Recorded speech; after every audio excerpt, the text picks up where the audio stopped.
sculptures, which are like stories hidden in dolls' houses and jewellery boxes. I do some digital comics as well. And the first kind of gig I ever had was with this little strip on the back of G2 in The Guardian.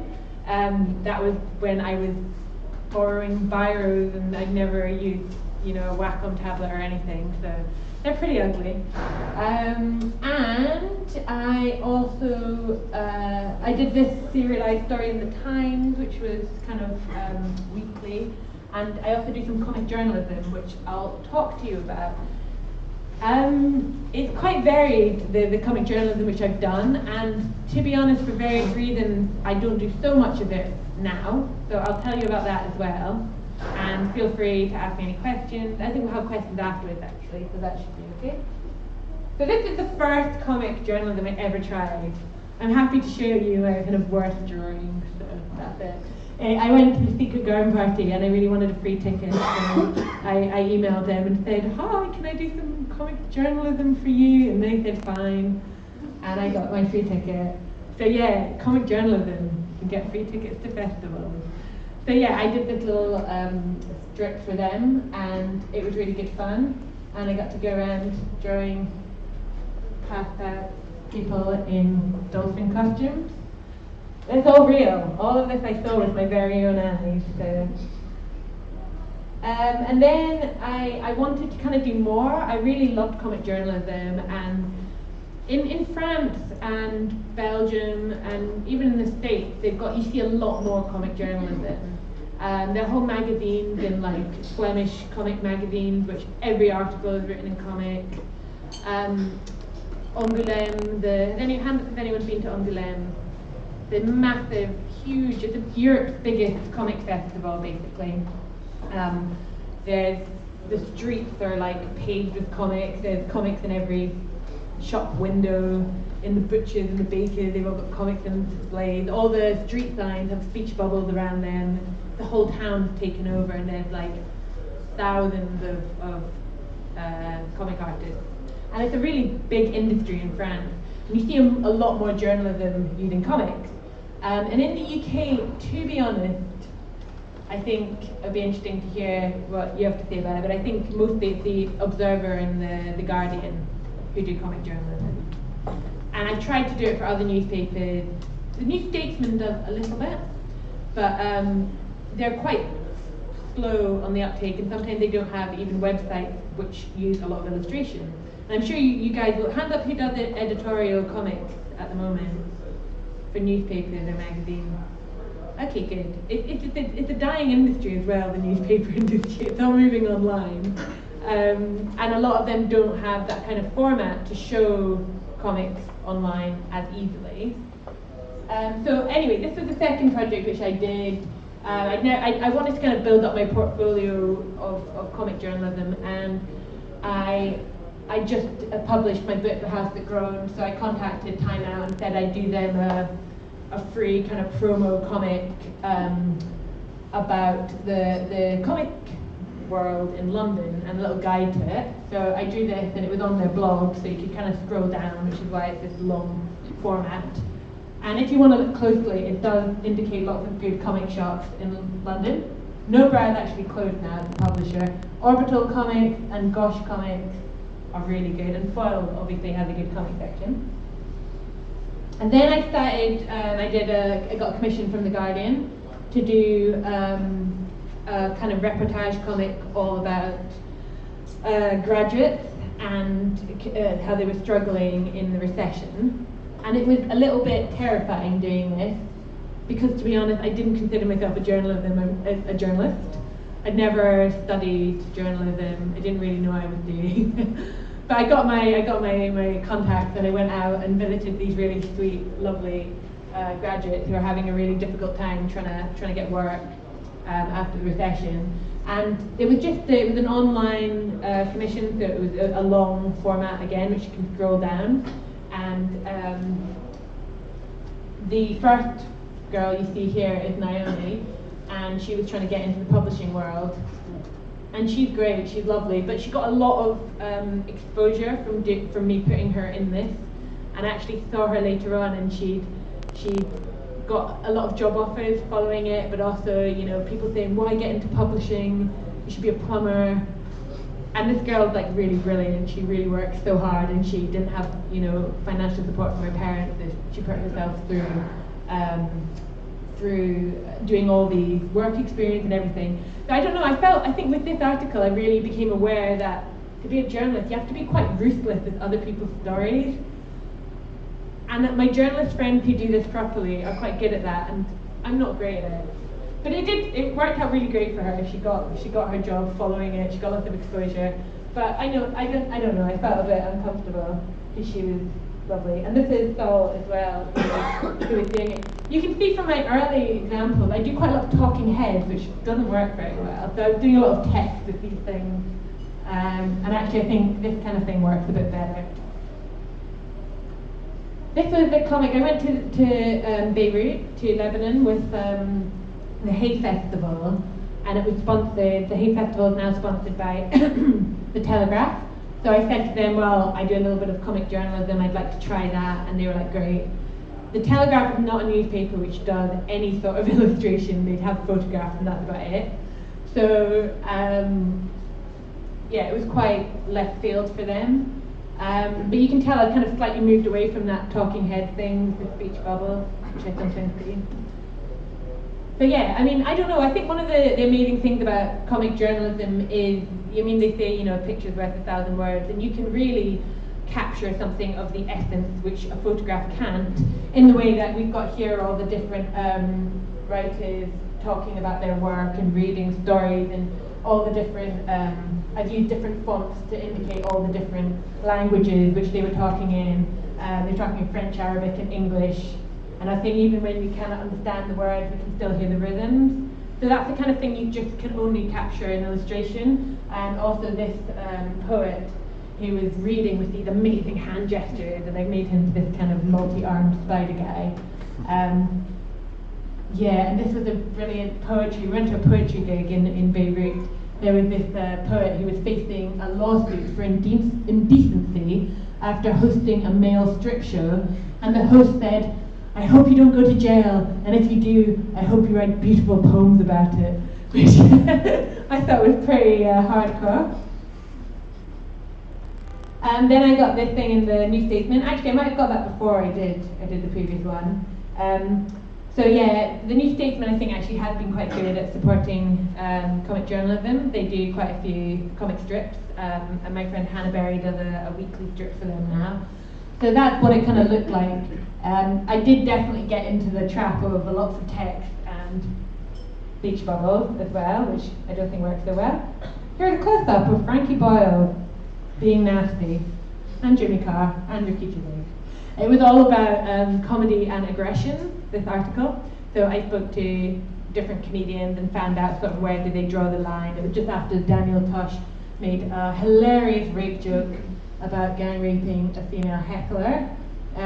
So I was looking at this idea that there's truth in jokes and how we define that. And then this was one of my favourite things I did actually. It was like a bit of a kind of lifestyle comic, which was for Psychology magazine. One of the things I found was that I really had to pitch quite hard. I don't know about you guys, how you go about getting your work, but this, for me, with the comic journalism thing, I had to contact a lot of editors, and I had to say to them, oh, you know how you write articles with words and photographs? Maybe you could use that space to do a picture, story. I wouldn't use the word comic because that would confuse them. So it'd be kind of illustrated, you know, articles, that kind of thing. And yeah, so I spoke to the editor at Psychology magazine, and she very generously gave me 4 pages, which was great space to do something fun. So I pitched an idea to her. Hands up if you've read Psychology magazine. Okay, it's basically full of all this girly advice, like, you know, how to make your life better. So I thought it would be great if I could take 4 bits of advice and kind of live my life by those lessons. So I called it Living by the Mag, by graphic novelist Karrie Fransman. And so I've written that what I'm going to do is I'm going to take 4 rows from 4 pieces of advice from Psychology magazine, and I'm going to try and live my life according to those rules. So this was rule number 4. Consider that your space, like your time, is precious. Fill it with the things you really love. Give the rest away. So I am an absolute hoarder, and that's a picture of my shelf in the lounge, like about 2 years ago. Now it's about twice as full.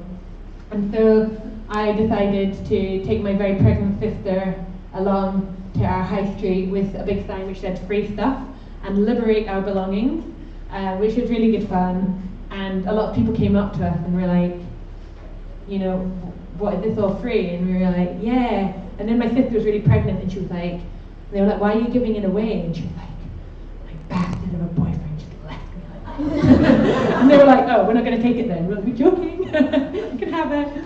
But yeah, we ended up with, this is actually the evidence that we did it. Here's me looking fast and with the free stuff. It literally went in a second.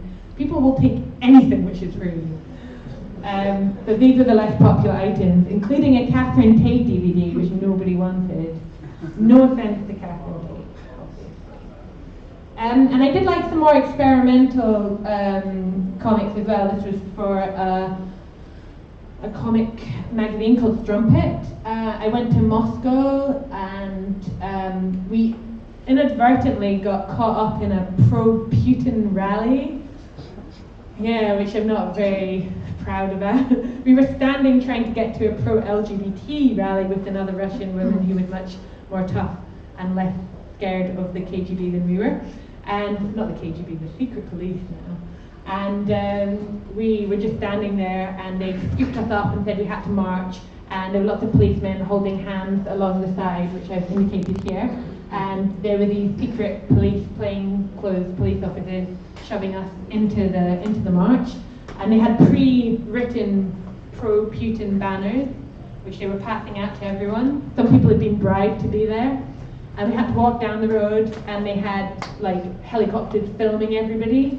And then we went around the corner, and there was a little low fence. And all these people, like old ladies, everyone was just jumping over this fence and running the hell out of there, because they'd all been forced to march alongside us. So that was pretty interesting. And then I did another kind of twin one about going to Belgium on a comic residency, which I did for a couple of weeks. And Belgium is an absolute amazing place for comic artists. It's got like 3 massive art galleries dedicated to comics. You can study comics in 2 different amazing universities. Some of the best artists are from Belgium. Really talented, really great people. It's got like a kind of history. So you can see I'm kind of just playing around and experimenting with different styles, which is what I like to do. This is the kind of stuff I do now. Part of the reason I stopped doing comic journalism was, I'm going to be really honest about it, because it kind of jaded me. I had to pitch a lot. I found like I was going up to editors, I was pitching constantly the idea of doing something with comics. And often, you know, you're negotiating deals quite a lot. What I found, for example, when I did the Guardian comic, you have to interview people, you have to transcribe it, you literally write all the words out in your article like any journalist would, and then you have to draw it all. So it's really slow journalism, and I know Joe Sacco, who's the most famous comic journalist. He is amazing, admittedly. He rightfully should be the most famous comic journalist. But he called it slow journalism. It's very slow. I think the thing which works best is probably like your style. It's much more observational, and you can be there and create something which you see in front of you. I think the trying to write too many words, like a proper article, for me didn't work. And the payment was okay if you got like 4 pages, but sometimes they'd want to pay the same amount they pay a writer to do that, which is way too little. And the fees for journalists are going down, certainly in The Guardian and The Observer. So I don't know, for me I found it quite exhausting. What I moved on to afterwards was this kind of thing, which I do now, which is, I guess, issue-based fiction is the best way to describe it. So I do all sorts, like I said, I do all sorts of stuff. I do a lot of fiction. This was commissioned by the Arts Council. They wanted to explore the idea of how art is important to society. So what they commissioned was this piece of fiction about a town where art mysteriously arrived and the kind of knock-on effect of this mysterious piece of art on the town. Yeah, so that is one of the pages from it, and that's another one there. That's the mysterious art, a little white splotch. It was my way of actually having to avoid drawing any proper art. I really like this kind of thing because, I don't know, with fiction you can still explore serious issues, but you get liberated and you don't have to transcribe. So everyone should love it. And then this was one of the things which I did, which I really loved, and actually I did this in 2013 and it still has a massive knock-on effect all these years later. I was just up at the Edinburgh Book Festival last week and they still wanted to talk about it. It's really relevant now, obviously, since the refugee crisis has kicked off. It's called Over, Under, Sideways, Down. It's about a 15-year-old refugee from Iran called Ibrahim, who is a real living, breathing person who is now 21, I think. So he came here completely by himself. His father was shot and murdered, and then he had to flee, and he hasn't been in contact with any of his family since. He can't trace them. They were Kurdish Iranians, so they had to kind of stay undercover. So he told me the story of his process, and it was really, this for me really restored my faith in kind of comic journalism in the slow form. I had a lot of time, it was a 20-page comic, so I could really explore his story. I was very much trying to aid his story. And this is one of the pages which I liked, which is, he's talking about how he would repeat the story again and again, his story of immigration to the UK. But then the interview started, interviews that would colour the next 4 years of his life in the UK, forcing the vivid colours and raw emotions of his odyssey into facts, bureaucratic tick boxes, and evidence in court of law.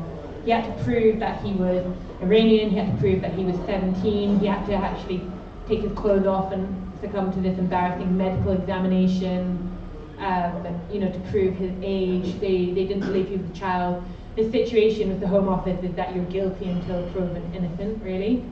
And I've heard stories of people with scars from torture, and they're trying to argue that that's not the case. Yeah, this is what's interesting about this is I've shown this kind of the colourful, how his story was colourful and emotive, and it turns into this kind of map and then into documents. And actually, what I was doing was the opposite. When he sat down to do the interview with me, I said to him, I want to make sure you're comfortable with this story, and that you're comfortable telling me, because I knew it was going to be traumatic for him. And he was so tired and jaded, and he was like, I've told this story like 100 times before, it's fine, I've told it again and again, I don't mind. And actually, what I did was reverse this to an extent. By working with him, hearing his story, I created what had become evidence which he needed to prove back into something kind of, which was more emotive, and he could actually feel he had some ownership of.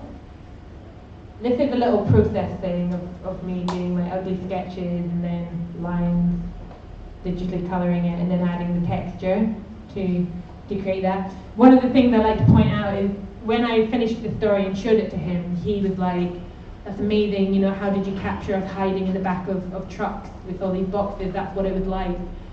And I was like, oh great, I'm glad, because you have to make so many assumptions. But he pointed out this picture and he was like, why did you draw me with a rucksack on? He's like, I didn't have time, to pack a little rucksack with my belongings. I just got into this car and fled. He didn't even know where he was going to. And I thought that was such a Western assumption, which I made, imposing my Western values on him. And this is one of the pages which one of the things which I found really difficult was Ibrahim was not in contact with his mother anymore. He didn't have any photograph, nothing which remained of her, except these beads which he wore around his wrist. He gave her these Caspian beads. And so I kind of drew it like this umbilical cord connecting him and his mother. And afterwards, everybody could choose a picture to get printed out, everyone who worked on the project at the Red Cross. and he chose a picture of his mother. And even though it was like a couple of ink lines, which took me like 5 minutes to draw, that meant so much to him because he was putting so much of her on it. And I think that kind of hit home how impactful, you know, a drawing can be for somebody. You can read the comic at this ridiculously long website, or you can just Google over, under, sideways, down, comic, Red Cross, and you can read the full comic for free. It's 20 pages long, so yeah, do have a look. And maybe I can send you the link if you want to email it to anyone, or you can find it via my website as well. Or take a photo of it, that's a good idea. I always forget to do that when something comes up on the screen. So the comics had this massive impact, like I said, and it's been really great to be reinvigorated to the power of this medium in spreading a message across the world. It got tweeted about, this comic, by Neil Gaiman and Simon Pegg and Caroline Lucas from the Green Party, and actually it'd been handed out at Red Cross events, and it was spotted, some Home Office delegates were spotted reading it on a plane. And they actually use it in workshops now. And I've heard that other refugees have come up holding it and saying, this is my story. I think one of the powers of the comic medium is not only that it can reach a new audience and you can take this kind of narrative to a new direction, but it's so simple for anyone to create those kind of stories themselves. All you need is a paper and a pen. And then anyone who's read this comic can pick that up and write their own story and share their own story. The other thing to bear in mind with this kind of subject is that comics cross kind of national boundaries in the same way which immigrants do. So you don't have to speak English fluently to read a visual story and to understand something of that person's life. I actually did a TEDx talk on this subject, the power of comics. So that's on my website as well, if you want to see that. Yeah, I believe quite strongly in all of that. So my website is karriefransman.com, and you can read lots of free comics there. And my Twitter is Karrie Fransman, and my Facebook is Karrie Fransman. And anything else, if you want to contact me or have any questions, obviously ask me now, but if you want to email me, my contact details are on my website, and I'd be happy to answer any questions. Thank you.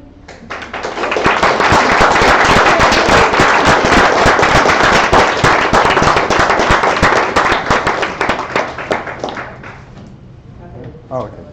Right, should I stay up for questions? yeah, stay up here. Thanks, Karrie. So we've got a few minutes for questions. So does anyone have a question for Karrie? There we go. Good. Close. You've got to be. What's your comic book origin? Were you a fan as a kid? Like, what did, and which ones?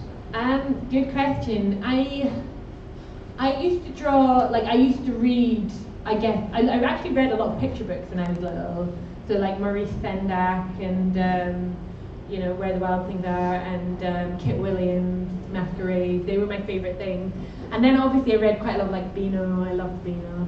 And there was these kind of comics which were like mythological Greek comics, I guess.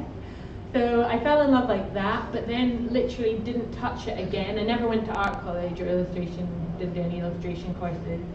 And then I studied psychology and sociology at uni, and then read Ghost World. I actually went to the cinema, watched Ghost World, read it, and realised that there were these things called graphic novels, graphic novels. Actually, I don't like the word graphic novel, I usually say comic, down and dirty, right? Yeah.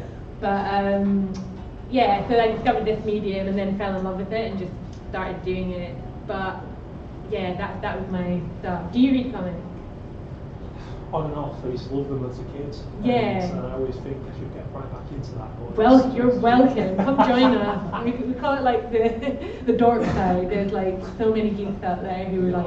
You've got to be loud and proud about that stuff. Yeah, and you know what? There's a lot more illustrators moving over into the comic world now. It's definitely gaining a lot more kind of awareness. Weirdly, I would say that I have actually done one commission for like a fine art gallery. There was an exhibition with Manchester Art Gallery and the National Portrait Gallery, and I was commissioned to do one thing for that. But by and large, most of the people who are embracing the comic world are the literature side, because obviously we sit between art and literature. Yeah. And yeah, there's lots of literature festivals who are really taking an interest, and publishers are interested. So definitely get involved. And if you're interested in comics and you want to find out more, there's a website called Comica, C-O-M-I-C-A. Some of you are nodding in recognition. It's run by Paul Gravett and Peter Stanbury, and it has a list of all the comic events going on in the UK. Informative. That's what Karrie is. Good talk as well. Cheers. Any other questions? Yeah. Oh, sorry, next. You gotta make them easy on me. I just wondered if there's like a magic formula or mix of words and images to encourage people who don't normally read comics to read them, and also for people who just see blocks of text and get thinking, I'm not going to help with this. Yeah, I've not struck that magic formula. I think Oliver has. I think we'll have a look at his stuff and see if he does it. I don't know, like someone like Posy Simmons, she works a lot in The Guardian. She does do some kind of comic journalism a little bit, and she actually does have quite big blocks of text with images around it, and people seem to be able to handle that. I think the younger generation, the more visually literate, they're used to scanning websites and things like that. But I mean, I bought comics for my mom and dad, and they just do not get it. They're just like, how do we work it? So I don't know, maybe it is a generational thing. Maybe people do find it easier now. I think the test is, if you draw a comic, you should show it to a couple of people, and if anyone doesn't understand it at any point, you need to clarify that. They need to be very concise. And one of the most difficult things about drawing comics is the art directing. It's that planning phase before you've made it look pretty. You have to really get your pencil out and scamp up a few different kind of combinations of word and pictures and how you're going to show it. For me, that's the kind of important part, and almost that's much more important than how you make it look afterwards. And it is difficult, you know, there's that balance between showing and telling, and you need to leave something up to the reader's imagination. But if anyone hasn't read, hand up if you've read Scott McCloud's Understanding Comics. Okay, great, good to see. So that's obviously a really good place to start if you haven't read anything about comics. He talks a lot about the art form, and it's ancient, but it's still really relevant today. Does that answer you?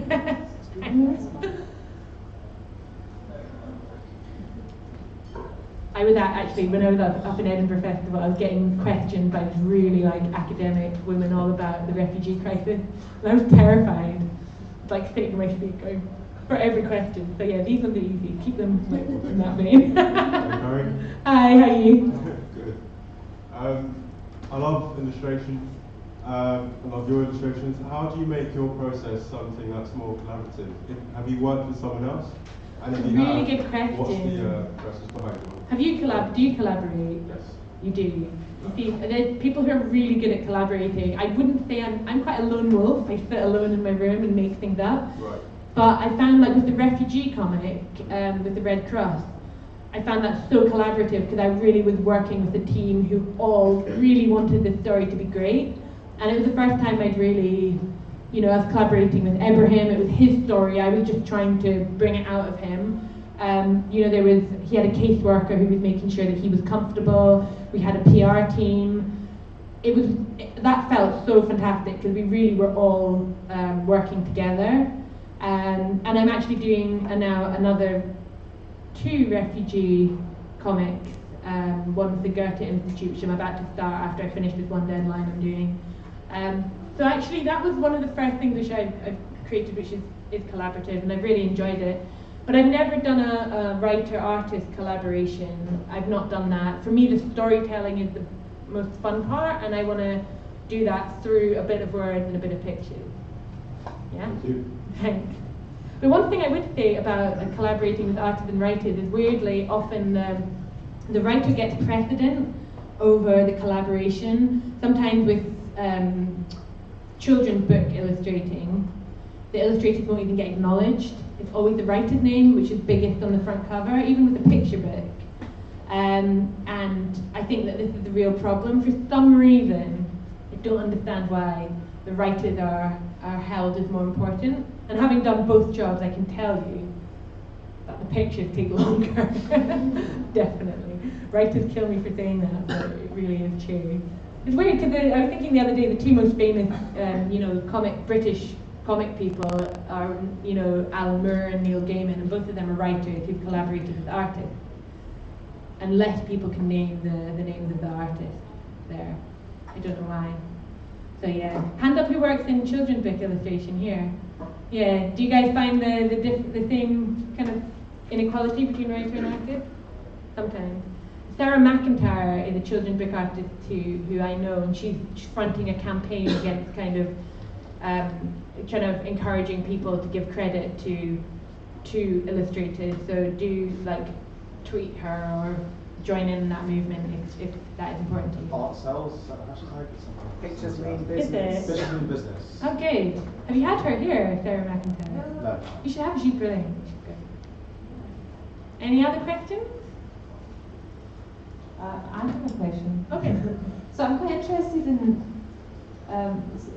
for my work, I'm very much that people come to me, like Yeah. I, promote myself, people come to me with their ideas. I've never really pitched concepts. Yeah. And I think I'm interested in your kind of process for pitching work to people, but also specifically pitching as a writer as well as an Yeah. illustrator, like Yeah. how people, it's editors I'm guessing, and then how do the editors deal with that? Yeah, it's a good question. I actually was, my sort of career for 7 years before I started doing comics was in an ad agency, not so dissimilar to this, with actually a fake grass carpet which gave me electric shocks as well.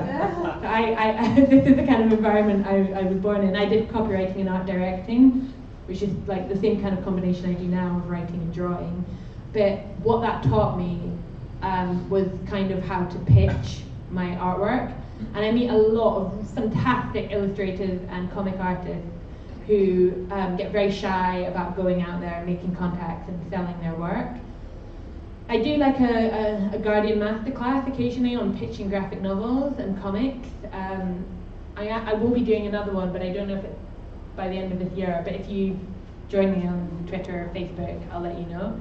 I guess what you need to do when approaching, first of all, you have to get the artist and writers yearbook, 2016, you probably need to get 2017.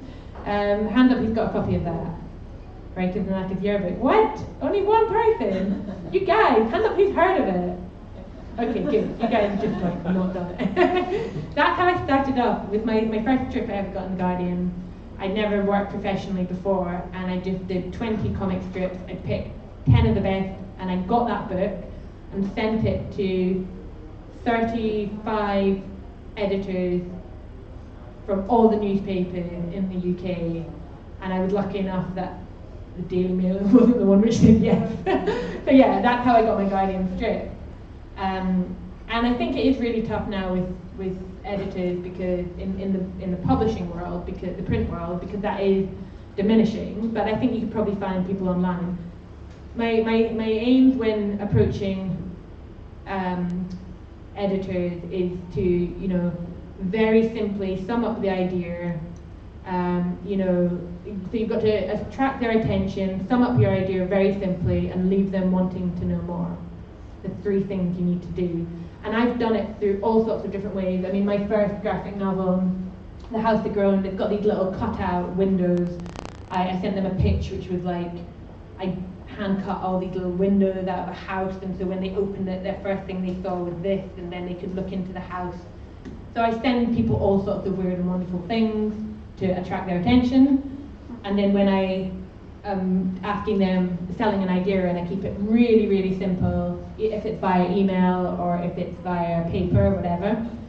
And I try and have some kind of hook so that they want to get in contact with me. Something like, I'm in town next week, how's Wednesday? That kind of thing. So it's like doing a little advert for them. You have to attract their attention, sum up your idea simply, and leave them wanting to contact you. But yeah, it's a dirty business selling yourself. I don't like it. Oh, and the other thing is you should email a lot of people. If you have one idea, don't do that thing when you send it to one person and then you sweat nervously by the computer waiting, checking your inbox constantly to see if they've replied. You're laughing because you all do it as well, right? But you know, try, get that email, get that PDF, send it to 100 people, and you care less because you know you're waiting for all those people to reply. And 10% will only ever reply. 10%. But I've got lots of work that way, and also people in the future have said to me, oh, you contacted me 2 years ago, I never said anything, but I kept you on file, and can we do some work? So yeah, and now I get quite a lot of repeat clients, so I don't have to do that so much. But I still do. I love pitching now. I do. But yeah, I'll talk to any of you guys about any tips if you want that. Should we have one more question? Or? Probably at time. Okay, let's stop time. Okay, Thank you so much, Karrie.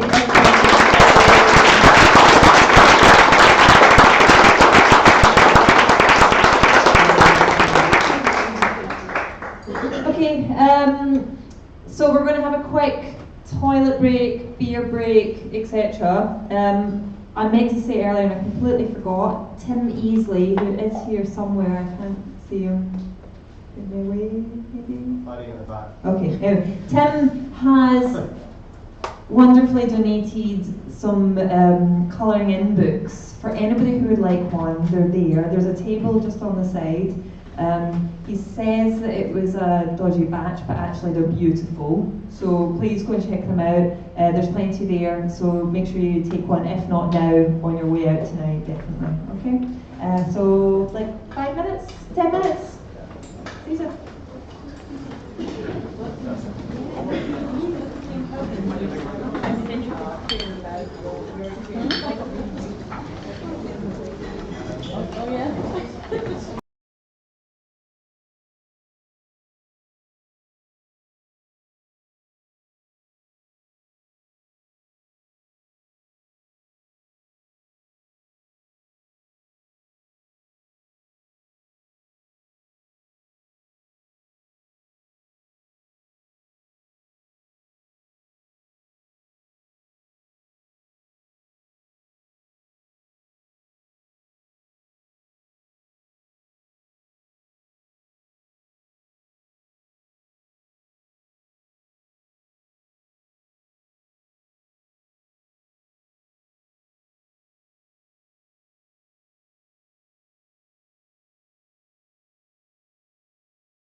Hey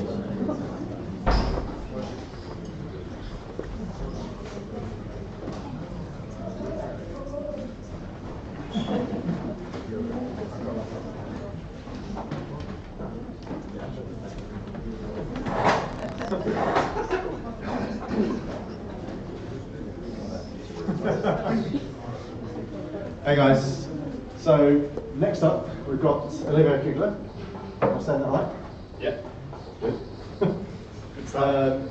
Yeah, much of Olivier's work has been self-initiated, which has given him freedom to travel around the world. It's made him able to create work that's important to him. And since 2003, Olivier's been traveling around the world for his work. He's documented lives of people all over the place. So you've got fishermen in Ghana, elephant doctors in Laos, mafia bosses in Naples, you've got Syrian refugees. Just one mafia boss. Sorry? It was only one mafia boss. Just the one mafia boss. Okay. And he currently has work from his time with Syrian refugees on display at the British Museum, so go and check it out. But I'm going to hand over now. So, Olivier Kugler. Thank you.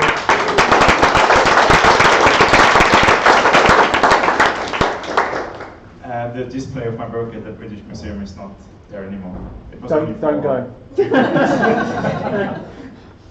So, hello everybody, thanks for coming.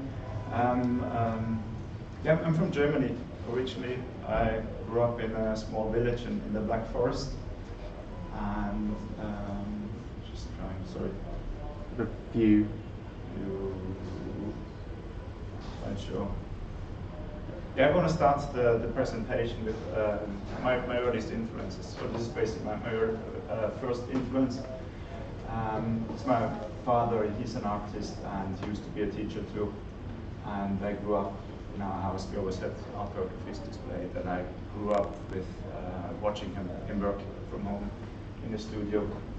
And yeah, he was my first and probably my best drawing teacher. It's another piece of his.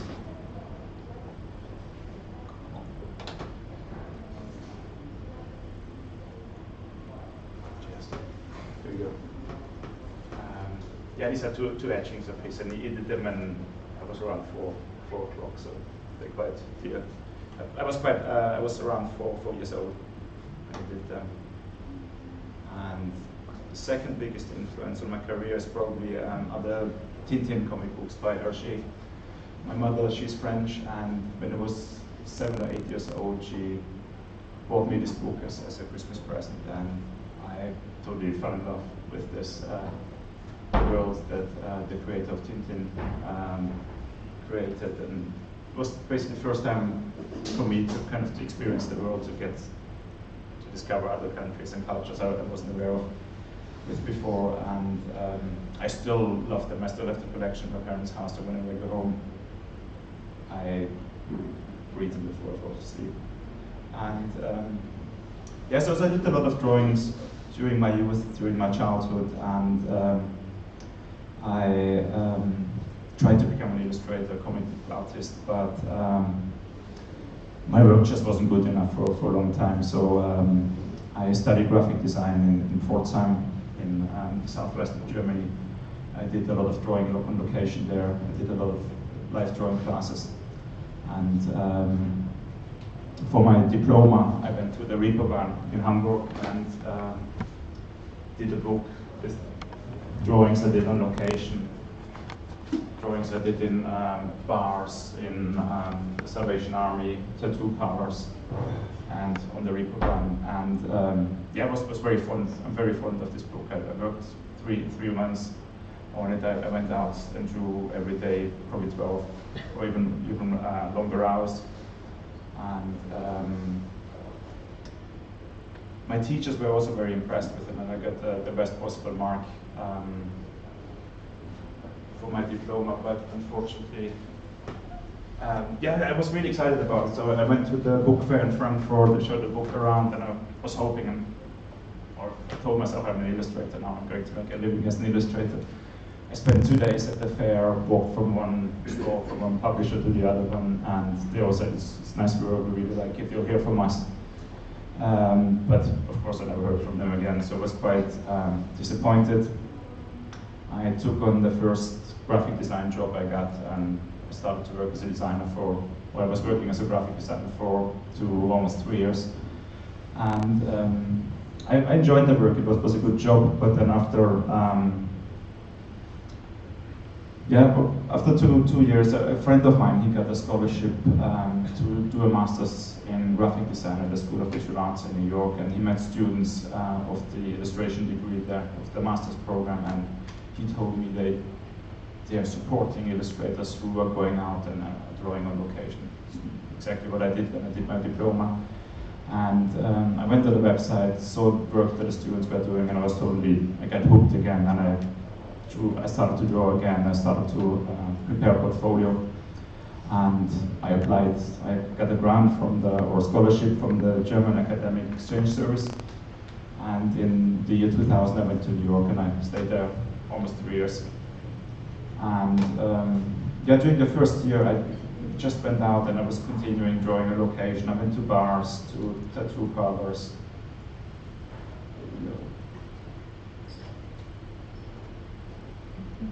Yeah, and I at this stage I wasn't comfortable with using color. I did a lot of pencil drawings, ink drawings. And whenever I tried to use color, I wasn't happy with the results, so I just ignored it for a long time.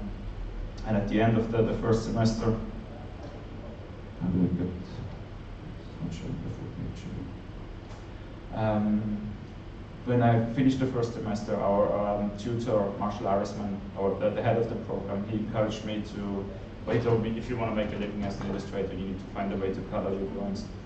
Otherwise, you probably won't succeed. So I started to scan in my drawings and color them in the same program that I used to work with as a graphic designer. And this was my first attempt. And I was really happy with it. I enjoyed using the color, and I liked the idea of changing colors quite quickly until I was satisfied with the result.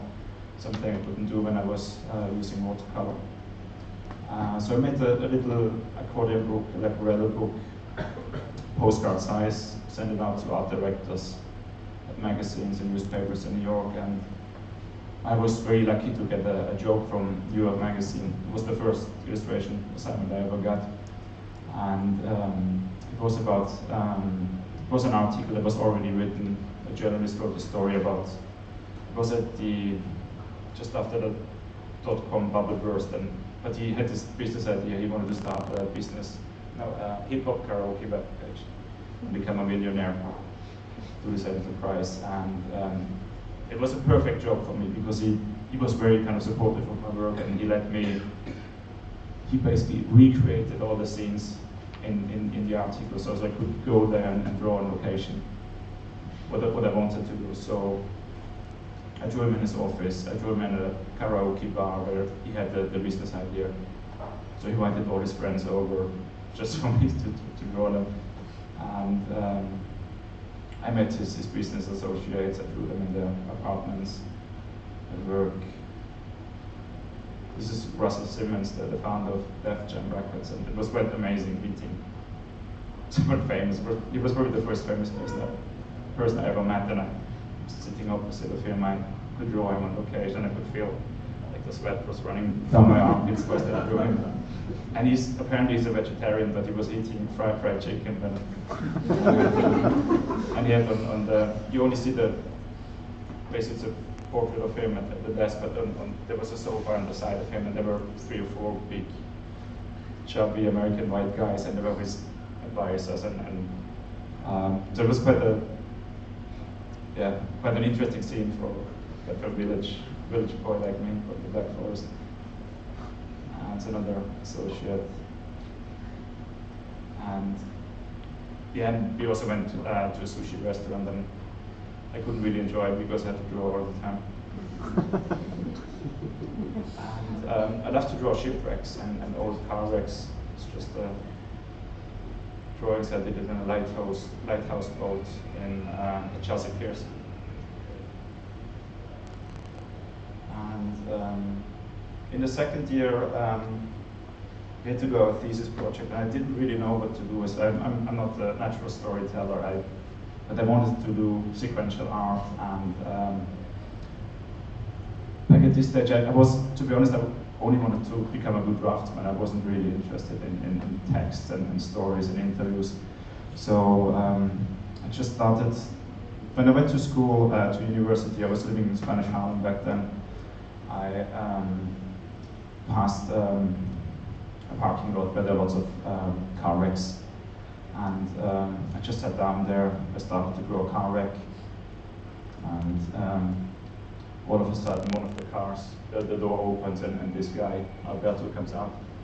And he told me he's a homeless person, and I asked if I could draw him, and he wanted $10 for it, and it was fine, so I gave him the money, and then I was just sitting there, and I drew him, and he started to talk about his life. And this is the first time where I really started, I found it really interesting, the story of his life, and I started to add his quotes on my sketch pad.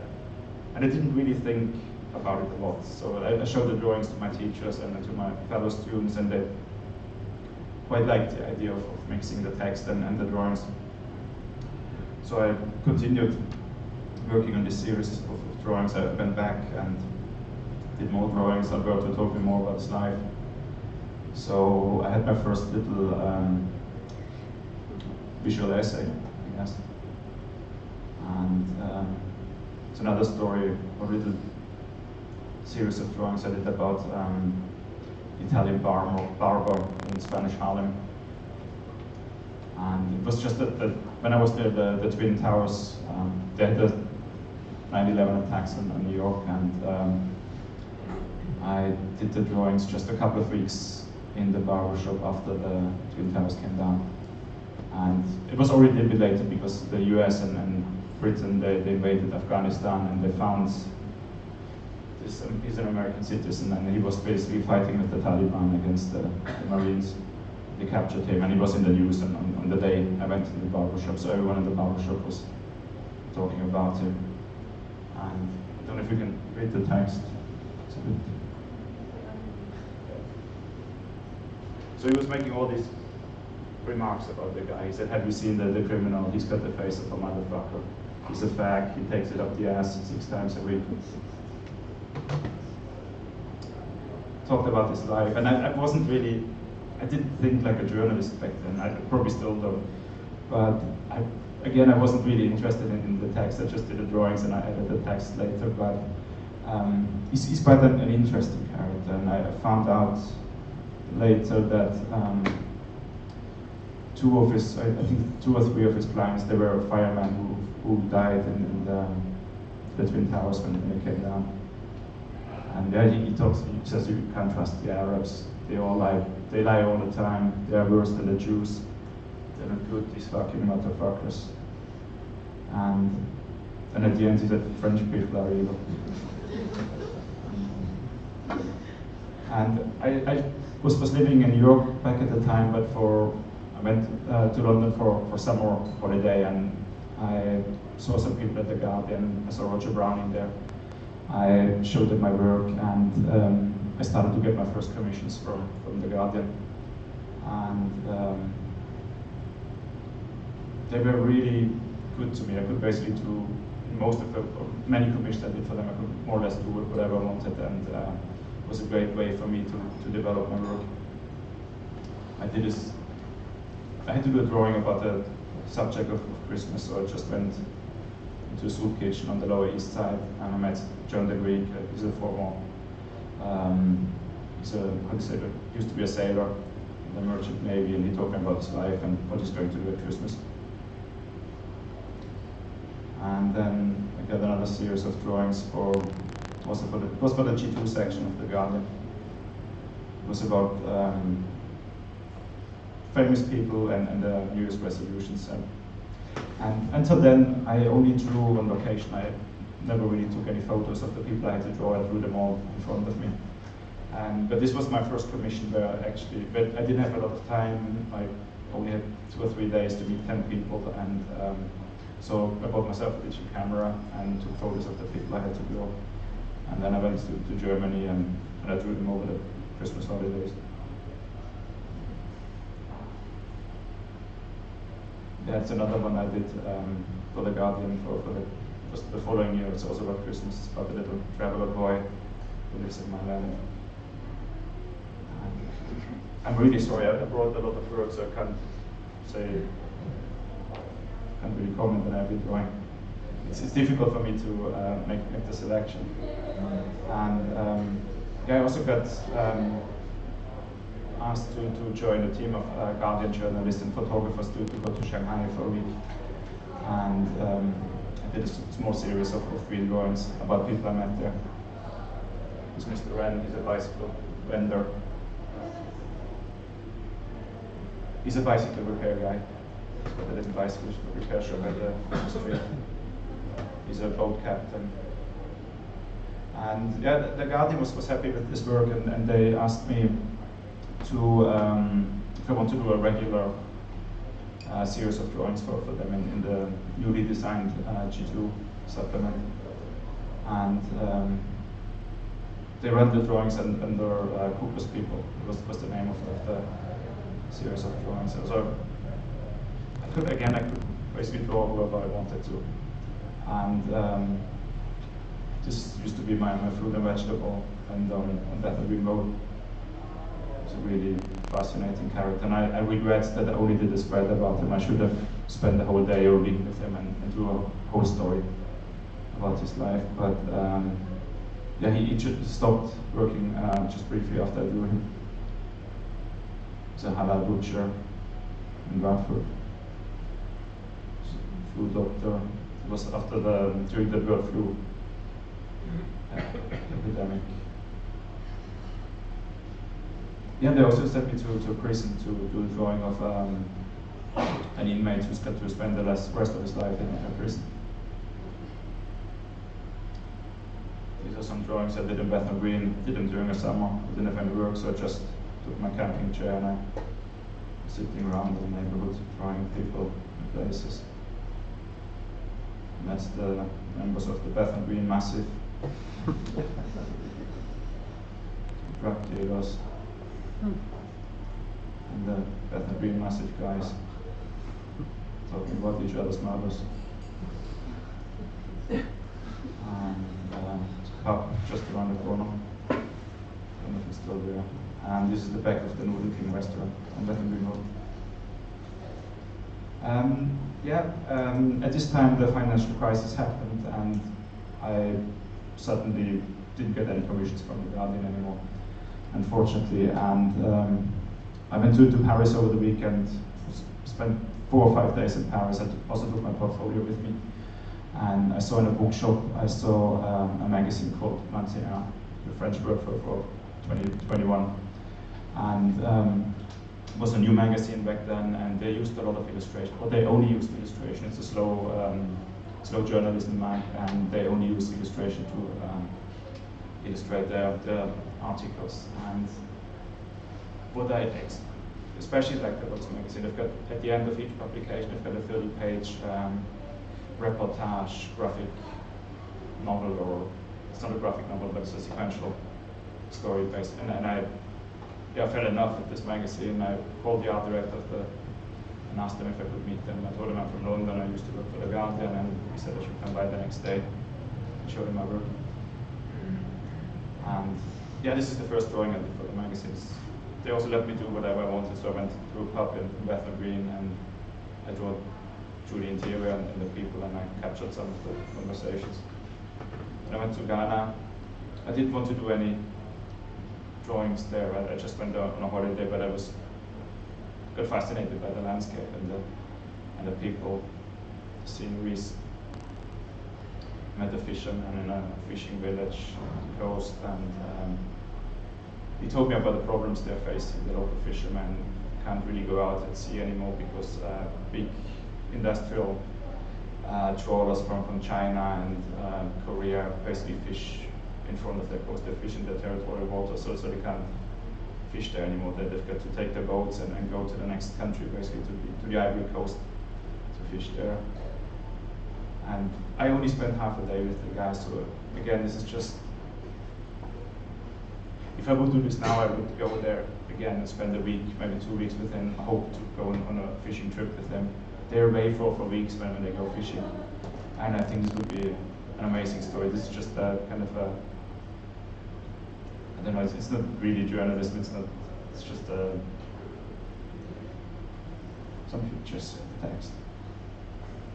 It's the kids and the playing, and the women are smoking the fish.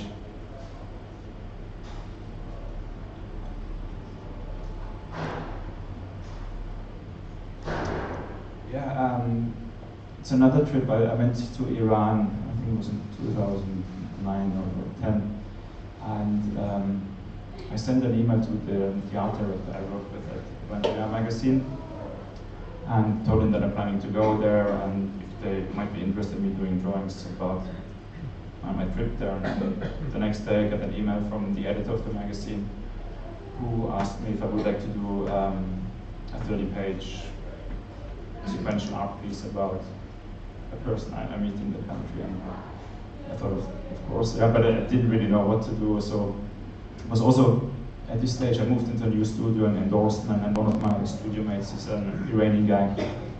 And he told me a lot about his country and how welcoming people are, and that it's getting a really bad press in our media.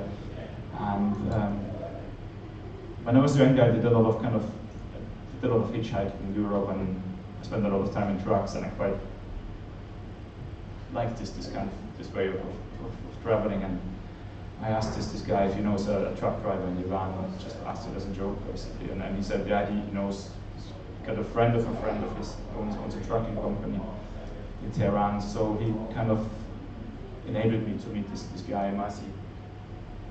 He was 38 years old back then.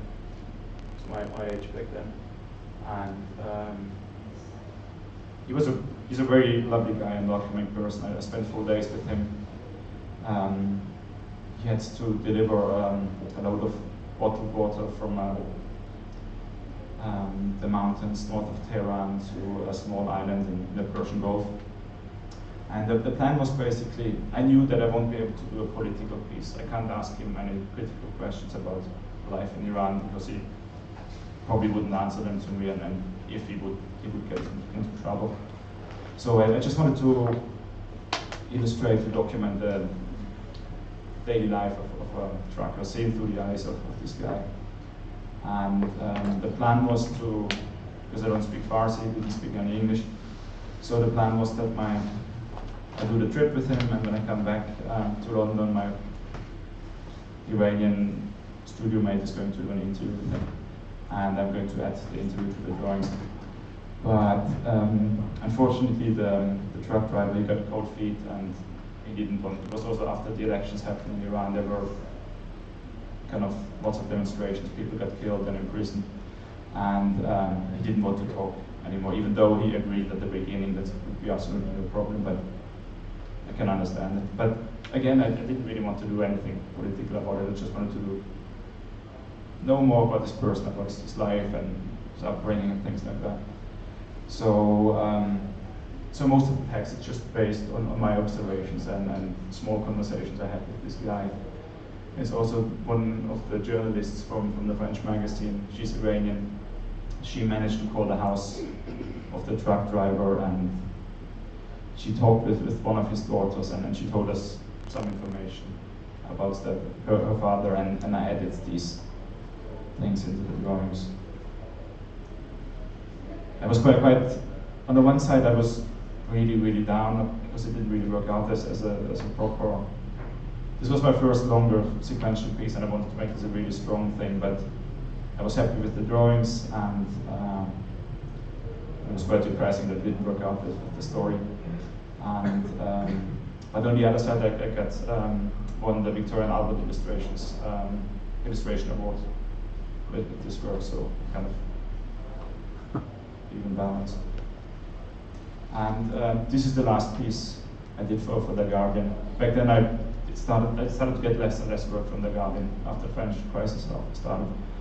And before the first anniversary of the Egyptian revolution, I approached my former editor and asked him if they would like me to do a piece about the first anniversary of the Egyptian revolution, and he said, yeah, sure, you would be interested, they would publish a large spread in the paper, but they can only pay me £1,000. That's what they used to pay me for a double-page spread in the G2, and they won't be able to pay me for the travel expenses. So I spent 3 weeks there, and the money just covered my basic travel costs, unfortunately. But I found it very rewarding. That's one of the great things I like about this work, that I can go out and use the drawings as an excuse to meet people, to approach people, and quiz them about their lives and about their circumstances. And yeah, I totally love doing that. And this is another thing I did for a Swiss magazine. It's called Reportage magazine. And again, they only use illustrations. They don't use any photography in the magazine. And I met the editor before, when I was in Switzerland once, and I told him that I would like to go with a journalist somewhere and do illustrations for the article instead of a photographer joining the journalist. And this guy called me, and he said he asked me if I would like to go to Italy, to a small town close to Naples with German, Italian journalists, to do a series of drawings about a mafia boss who was in a witness protection program. And but he wanted me to talk. Before I said yes or no, I should talk with the journalist first. And I had a chat with the journalist, and he told me that it might be, he thinks it's not dangerous to commission, but he said that the mafiosos, there's a contract out of him, and his former associates, that they want to kill him. And but he said that I shouldn't be too worried, that because he thinks that if something would ever happen to him, it wouldn't be if there are journalists in his house. So he kind of convinced me. But so I said yes. I thought it was a great possibility, and so I just said yeah. I went with the journalist there. It was in February, 4 years ago. We spent 4 days. Salvatore, the journalist, interviewed the guy, and I did the drawings. And it was quite nice because one of the reasons why I took on the assignment is because I could draw on location. Again, I did not draw from photos. I had enough time to draw. And yeah, it was a really good experience. And yeah, this is one of the first drawings. I drew the door of the flat, and was always conscious that maybe someone might storm through the door or shoot through the door, and so I did this drawing quite quickly. And this is Luigi. I imagined him to look more threatening or menacing, but he's a really sweet guy, and he was really sweet. I was surprised, and he owned his. He inherited his job from his uncle, who had to go to prison. And so if the uncle goes to prison, and I think his father, might have been dead back then already. So he was the oldest son, I assume, and he had to inherit basically the mafia business. And he must have been quite good, because the police didn't know anything about him apparently. But he's been doing the job for a while. He wasn't happy with it, and he's got a son. He was 13 or 14 back then, and he didn't want him and his sister to grow up in this environment, because one day his son would probably had to take over his role. And I just did the drawings, and it's a Catholic family. They've got lots of kind of pictures of saints in the little apartment. That's Paola, Luigi's wife. She spent a lot of time in the kitchen preparing meals. We didn't sleep in the apartment. We slept in a hotel, but we spent basically more or less the whole day in the house. So we had lunch with them and dinner. So the family, they've got to move houses a lot, because they're in the witness protection program, so they need to change the apartment every couple of months. And when they moved out of their first house, Paola's parents gave her this plant. And so whenever they need to move somewhere, they take this plant with them. So it's quite a special thing for them. How are we doing this at the time? Like another 10 minutes. Sure. And there's more people in the calendars at home. Kitchen, bathroom, shower. And yeah, Luigi, he doesn't leave the house. He's really worried that he might get killed if he leaves the house, that he's getting shut down. But when we were there, it was February, and the week before they had lots of snow, so it was the first time when he went out with his family. They spent 2 hours outside and they built a snowman. And he showed us the picture on his mobile phone. The family's got 2 television sets in the living room. And one of them was always on when we were there. And because it's Italian TV, there was either Berlusconi on the television or the Pope. And the Pope was abdicating just when we were there.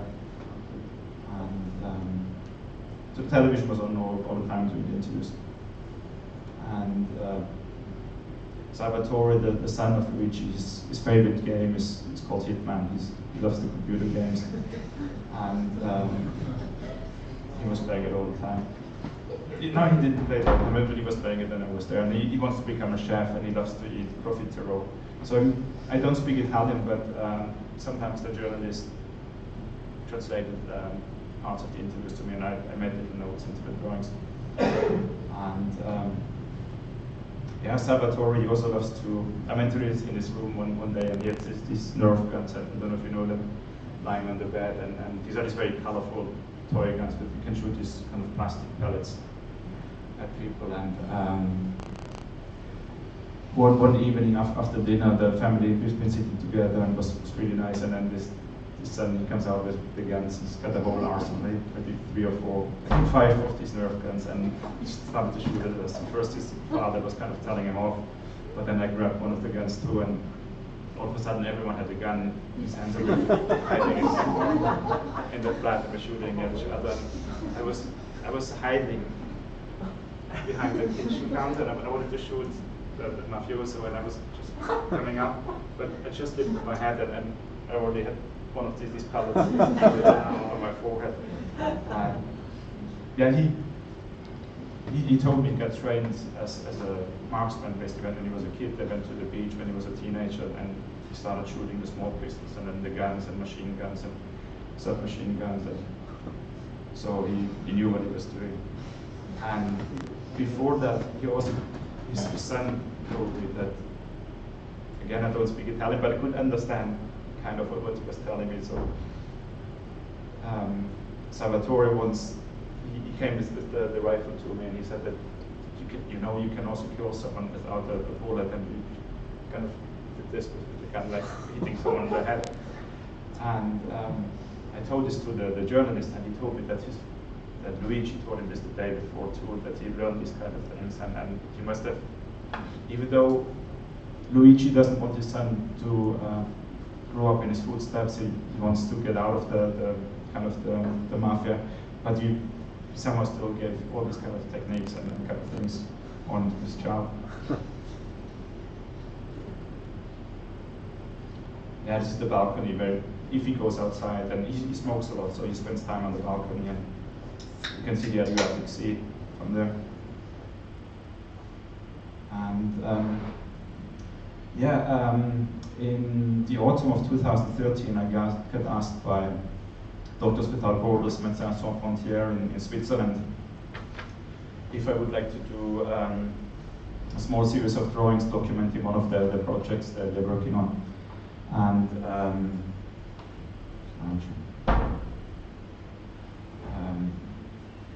yeah, they're also Doctors Without Borders in Switzerland. They're partners of a comic book festival it's called the Fumetto. It's a great comic book festival in Lucerne. And they asked me if I would like to work on a project for them. So we decided that I would go to Domis. It's a refugee camp in Iraqi Kurdistan, close to the Syrian border and to the Turkish border. And I spent a week there in December, 2 weeks actually, to meet Syrians, to interview them, and to collect reference material, photo reference material, to create a longer series of drawings documenting the circumstances of the people there.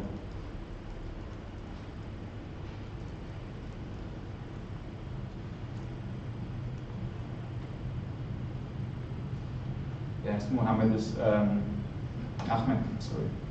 He's one of the first people I met. And yeah, it was in December, it was cold, it was raining, it was snowing, there's only one paved street that goes through the camp, all the other paths and roads are basically mud or earth. And he was just about to prepare his house his shelter for the proper winter to start. He told us he's been there already last year, and he's lucky that he lives on the hill and not down in the valley, because when it rains, all the water goes down. But he said the last winter was really hot, because even though he got an okay shelter, he doesn't need to live in a tent. They still get wet and quite cold. And I spent about an hour, maybe 2 hours with him and his family, and they talked about their circumstances. And Kurdish family, they're from a city called Kamishli, or from the countryside around the city in Kamishli. He's a farmer, but he couldn't get any work anymore because of the war, and so he basically had to leave the country. Muhammad, he's a tea vendor. He's selling tea at the entrance to the camp, and I met him because I had to wait for my translator in front of the camp. He was late. I was standing there in the cold, and all of a sudden Muhammad came and he gave me a cup of coffee, of instant coffee, lots of sugar in it, and it was really great. It helped me a lot because I was actually absolutely freezing. And so when my translator came, I wanted to give him the money back for the coffee, and I also before I tried to give him money back, but he didn't want to get any money.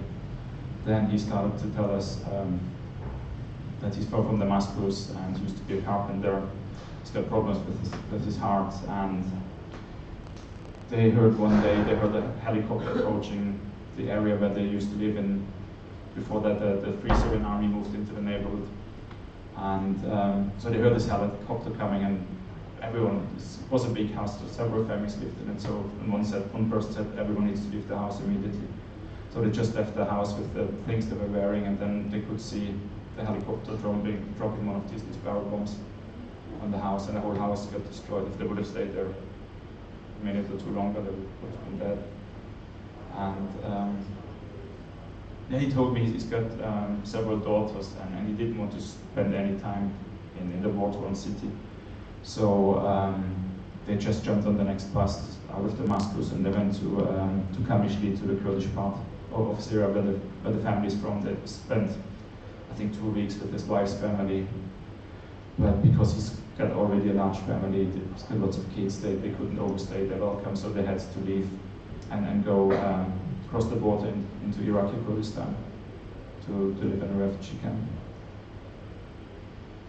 Is how he repairs television sets and sells them to other refugees in the camp. And he's a really, I wanted to draw him because he was working with television sets, and I kind of love these workshop scenes. And he started to tell us that he wanted to become an illustrator when he was a kid. He always loved to draw, and he actually won a drawing competition that was organized by the Kids Books Fair in Bologna, in Italy, and he was selected. And I remember this because I think I took part in one of these competitions.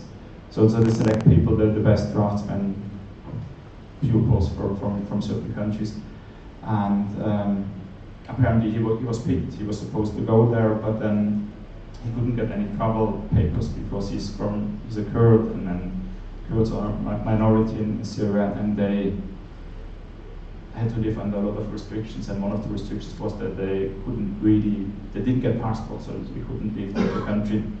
And his teacher told him, you can't leave the country, and he just smacked him. He brought some kind of papers that his father gave him, but they were not valid, so the teacher just took the papers and slapped them on his head and said, you can go. And this is a sketch I did first. The drawings got published in Harper's Magazine in the US, and I had to send some sketches to the art director first. and I also made transcripts of the interviews, and that is one of the sketches. This is Hamed. He's a barber. He had to leave Damascus because his brother used to be in the Syrian army, and he had to do his military service, and rebels, some jihadis, came to his barbershop and told him, if your brother doesn't desert from the army within 2 weeks, they'll come back and they'll kill you. And they also told him that he's not supposed to cut beards anymore, so the next day him and his family, they packed their things and left for Iraq. So I did a couple of more drawings of this series. Sorry. And yeah, I'm working at the moment on a book about the Syrian side I met in Iraqi Kurdistan, in Greece. Got the drawings, but these drawings I just showed you from Domis from Iraqi Kurdistan got published in Harper's Magazine, and I handed them into the AOI's World Illustration Award, and luckily I got chosen to be the winner of the editorial category last year. And as soon as I learned that I won the award, I sent an email to the people I worked with at Doctors Without Borders, and they asked me if I would like to go to Greece for 2 weeks and do a series of drawings of Syrians arriving on the island from the Turkish mainland. So I went there in August last year, spent my time there, talking with people, meeting, interviewing them, and yeah, back in London, starting to work on the drawings. And yeah, and again, this is a kind of a, I said this to the art director, basically I have a sketch, and also some photograph, and so that the editors can imagine better how the drawing will look like. And also the description of how I met these people, and then also transcript of the interview.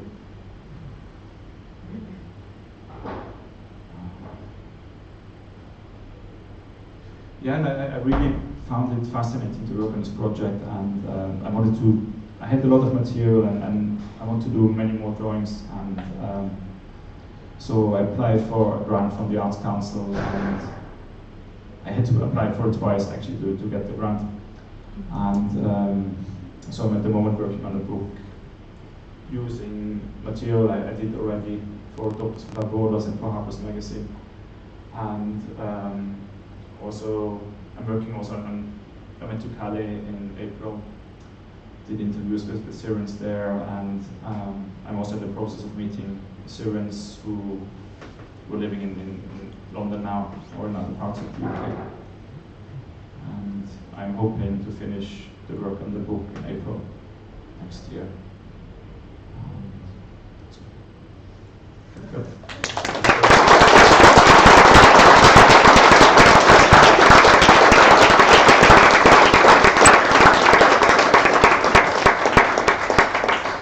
So much. Thank you. That was amazing. My pleasure. Yes. Thanks for having me.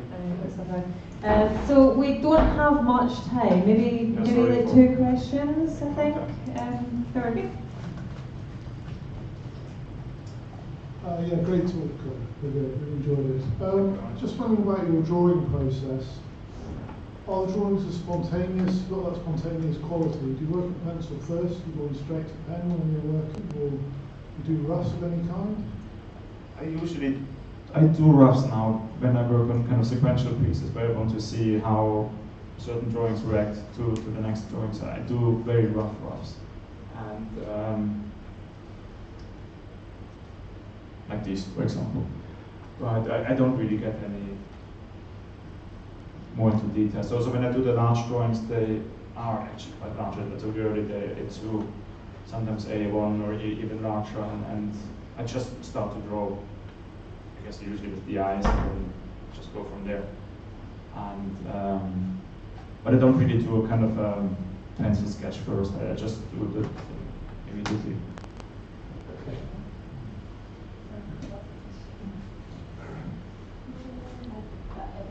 Yes, it's related to the same question. Do you ever take pictures?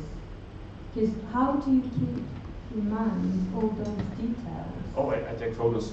Ah, I take you do. reference photos. Because Yeah. for instance, there was one of a doctor, I think it was, amazing drawing of you Yeah. with a lady doctor. Yeah. And there was the desk with other things really representing her personality. You took a picture of that. Yeah, of course, yeah. And the thing is, I don't take one photo. I take probably, when I meet these people, I take dozens and dozens, sometimes hundreds of photos. Because it happened to me before that when I meet someone, I take 2 or 3 pictures, and then I notice that all the photos are really bad because they've got their eyes closed, or there's no photo where you can see the teeth, or when they're smiling. So I take a lot of pictures, and as I told you earlier, I was drawing on location until it was 30. I didn't really draw from photos back then, and it was really hard for me to make the jump from drawing on location to photos. I thought it's not properly, it's not allowed, it's not genuine. But it just happened. I had to make the switch when I became a professional, basically, because you've got to draw portraits of people, and the likenesses need to be good. And when I draw on location, I don't have a lot of time, and I need to go fast, and so it's better to draw from photos. But I think it helps my drawings that I did the drawings on location a long time. And I guess one thing that happened is, since I've been drawing from photos, is that my drawings became much larger, much more detailed. And I quite like this about the drawings, that I can obviously. Thanks. Yeah, we've got 5 minutes, yeah. Yeah, my question was actually exactly the same, but I'm quite interested if you then take details that you've seen with your eyes and emphasize those in your drawings, rather than just drawing the exact replica of the photo or whatever. Like, so do you find that you sort of elements from your on location drawings and combine the two? Sorry, can you repeat? So just basically the process of drawing on location versus from photographs, and do you find that they're very different? It is very different, because when you draw on location, as I told you, when I drew Russell Simmons in his, whoever the hip hop guy, when I drew him in his office, I was, you're much more, you're there in the situation, you really can see the adrenaline is coming up, and you really need to focus. And I love this about drawing on location. But then what I want to do is I want to put all these details into the drawings, and I want to get the likenesses right. And when I draw on location, the likenesses are really bad.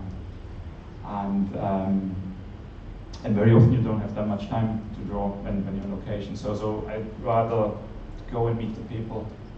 And also with the work I'm doing now, I've got to interview them, and I can't draw and interview at the same time. So do the interviews, but I take photos at the same time. And this also kind of justifies it for me. So I still have been there. I took these are my photos I draw from. And I don't like to draw from other people's. I do editorial work too, and then other writers send me photos of people or situations I need to draw on. And I do this too, but I prefer to draw from my own photos. Yeah, and it's also you sit in your studio, you can listen to music or listen to radio or to audiobooks, and it is a different thing. But yeah, and I would like to do more drawings on location again, but I need to find the right subject matter for it. Like, for example, the drawings about the mafioso.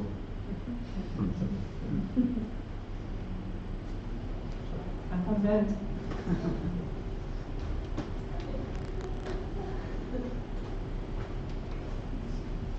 Hi, Ali. It's more a practical question. You're going to our varied countries here with some rather regimes that may not be in favour in certain parts of the world. Does this cause you problems when you're doing projects in some places? You've been to Iran, you may not be allowed to go to do Israel, to a place, or you're going into America and you're going to look at they're going to look at your passport and see where you've been and say, you're not coming in, mate. Has this caused you a problem yet? Because you are No. Not that I know of. Not that I know of. I went to Lebanon, and incidentally, you just change your passport. You just have to apply for a new one, and you take it in, and you say I've never been to. Because I've been to Israel and Lebanon. A friend has 2 passports for the same. Yeah, one for basically Muslim countries and one for America. Rob? Yeah. So how do you find it when you approach people and try to bring up the idea that you don't just want to interview them, you want to draw them as well? Do you get a lot of resistance to that?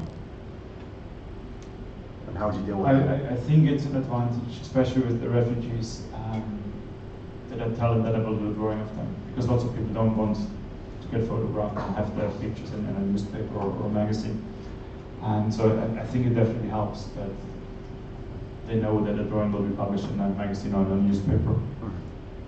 Even though I need to convince them that I can take photos of them, but the photos aren't going to be used.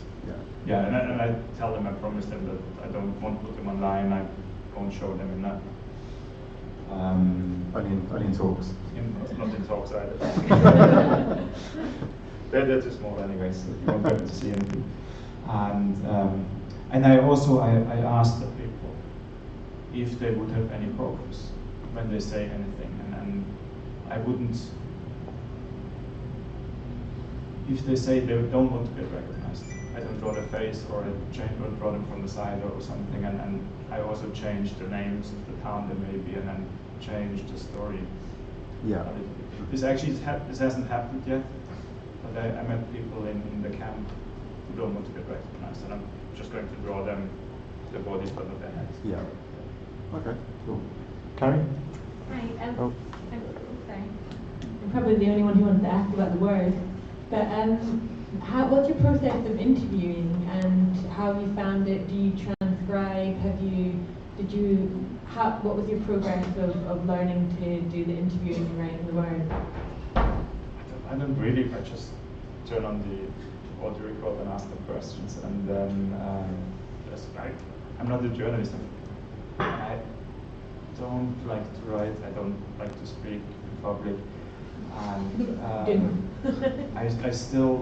I hated to write essays at school. Still after school I had nightmares where I had to sit and write an essay, and I was just sitting the whole night of the dream, and I didn't know what to write. And we had to take creative writing lessons when I was in New York at the School of Visual Arts, and we had to write a short story. I couldn't do it, so I asked the brother of my girlfriend, who likes to write, if you could write a short story for me. So I just want to say that's really difficult for me, but I think this is the way it works for me. If I don't have to write, if I just ask people questions and just write down their stories. And it's a very straightforward process. I think about questions I could ask them. I ask them, and then I listen to the recordings twice. I'm working on the noise, and then I know already what pieces I want to put into the text, and then I make a transcript. Sometimes, if I do them for a magazine, I first need to do the transcript and send it to the art director or to the editors, and then it's the way it works. The transcribing takes quite long, right? Yeah, That's the bit which I found. But when you mentioned it earlier, I thought about it, and it is. You can't make any money with this kind of work, or hardly, and it's really tough, because in the end you get paid for the illustration work, but you need to go there, you need to do interviews, you need to go through the transcripts, write them down, and then I also have to do the hand lettering. I need to place it in the layout, and I do this all by hand. I don't have a digital font, so I might need to do this in the future. You can get a free digital font. I do have a digital font, actually. A friend of mine made it, but I haven't used it yet because I'm a perfectionist, and probably no one else would see it, but so far I used it before for foreign editions, and I didn't want to handwrite the whole thing again. But yeah. Okay. I think we're going to have to call it quits now, but can we all put our hands together?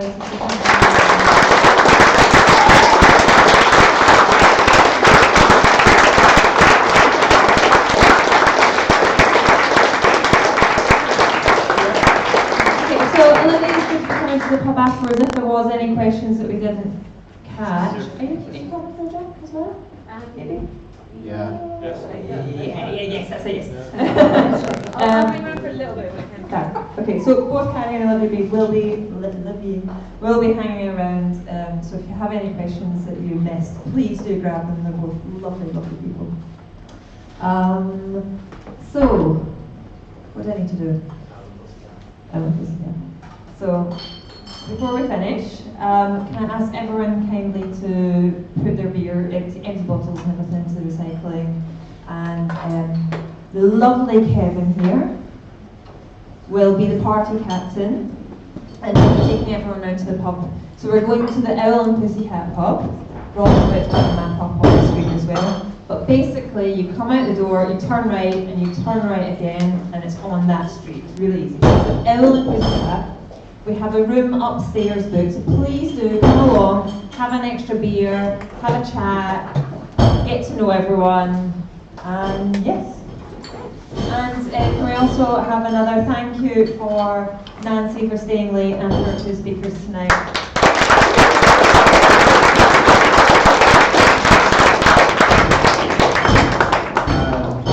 Free agent as well, and also get yourself a colouring book. They're on the table here. They're free, so help yourselves.